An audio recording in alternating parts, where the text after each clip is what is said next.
Recently, I seen a young guy trying to take his lock apart with a pair of pliers and poor screwdriver, and I thought, well, might ought to make a little video for the new guys that have not been in this very long. And I had this lock, I never got around to browning, and I want to do that, so I'm going to do a little short video, or maybe a long video, who knows, on how to disassemble a lock. Now, you're going to run into at least two different kinds of hammers, or I'm sorry, mainspring vices.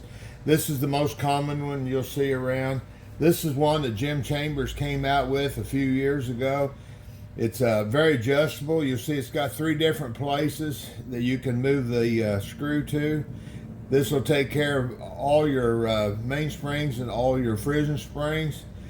But not everybody has one of these. Like I said, most of you are going to run into one like this. Now, I generally start right here with the frizzen spring because it's kind of handy to get it out of the way. You can get the frizzen off. So then I get my screwdriver down in there. Take that screw out. Just put enough tension on it. These little magnetic things that Harbor Freight was giving away every day you went in there are absolutely handy for taking locks apart. They're magnetic, you won't lose any parts. It's really a neat way to take a lock apart. I've got several of them around the shop, and I use them quite a bit. And got to change tips now to get to the frizzen here. It'll always be the one hardest to come out. When these locks are assembled, they put everything together and they mill that surface off. And it's not an interference fit, but it'll have a little booger on it that'll make it a little hard to get off. And put the frizzen in there. Now, the next one I'm going to go to is the mainspring. Put it on half cock.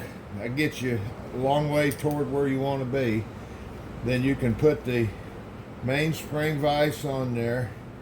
You don't have to tighten it up a ton, and then you just trip the sear there and you got your mainspring out. Be very careful with mainspring. I know guys using pliers and different things, they broke these. Guys, these locks are getting expensive. And breaking I hadn't even bought a mainspring forever, so I don't even know what they are now, but I bet they're $25, $30. So don't use pliers, vice grips, things of that nature. These things are fairly cheap in the grand scheme of things, so have good tools. It'll save you a lot of headache down the road. The next thing I'm going to go for is the sear spring. And basically all you got to do on it is loosen it a little bit, not quite all the way out. And then that will allow you to pop it out of that little detent that's in the lock plate. Then you can take it the rest of the way out. You don't need a mainspring vise or anything like that for that. Always leave the screw, or best I can, close to the part it comes on, so that I don't have to sort through them later. On a cider lock like this, they're all about the same anyway. Now we're going to go for the sear. Now, the sear again, I take the sear off, drop that screw back in the sear and put it in there. It's going to be much easier to locate later. Now, we're getting ready to take the last screw out to get the bridle off. This is where you want to be careful. Going to lift that up. I got the screw in it just like I showed you. Leave that in there. Right there is where you got to be careful. That's the fly. Now on a siler, the fly can only go in one way. I like having a magnetic screwdriver. Take the fly out. Put the fly in there very carefully. Do not lose the fly. If you got set triggers, you're going to need that. You might be able to get away with a simple trigger, but not set triggers. Now, some of the other lock companies, like I said, this only go in one way on these silers. And most of Jim's locks, they only go in one way. Some of the other companies, they use a fly that just got a simple hole in it, but it's got two different bevels on it. And you can actually put that in backwards, so or upside down, I guess would be the name of it. But so either take your phone, take a picture of it before you take it apart, or draw a diagram or something. It'll work one way, but it won't work the other. So you want to be careful of that. Now we're going to go to the hammer. We're going to change up and get us a different screwdriver here. Get the widest one. There it is. The widest one I got on this set of tips. And get that boot in there. Yeah, it doesn't fit. That's all right. We'll get her. There we go. Now, again, don't want to lose that. Put it in there. This one is, I've had this one apart before. It's fairly, I know it'll come right off. But occasionally you're going to run into one that's, they put it on at the factory when they built it. I think a lot of times they press them on to get a good fit.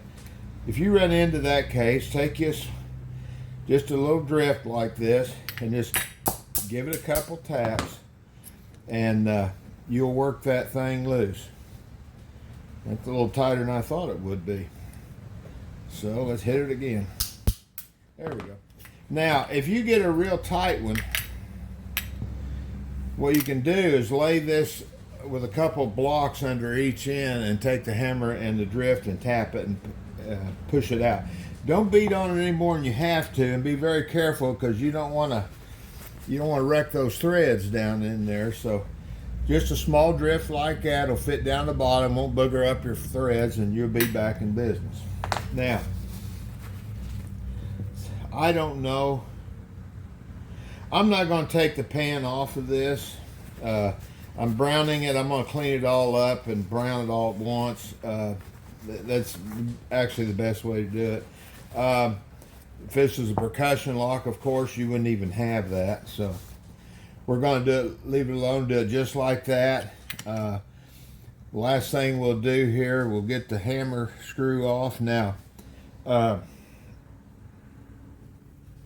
it. There we go. There's still a good flint there. Hang on to that.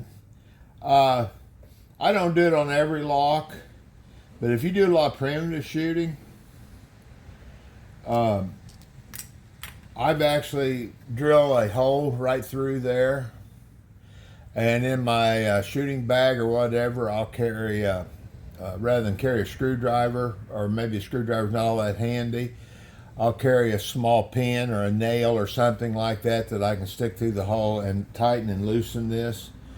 You can always see this one's already getting a little boogered up right there, but from using the wrong screwdriver. But this gun's got a few miles on it, so that's going to happen. All right, now that's about all there is to taking one of these apart. Of course, they go back in reverse order. Like I say, don't try to use a pair of pliers or anything like that. I know years ago I talked to Herman Stone when he was still setting up down Friendship. He told me he didn't even own a mainspring vise, but they were in a production setting, and they cranked out a lot of these Siler locks. And what he had vice grips that were set up for mainsprings, prison springs, so on and so forth, for different locks. And once they got them set, they didn't touch them. And then all he had to do is grab that and go, and he knew he wouldn't break it.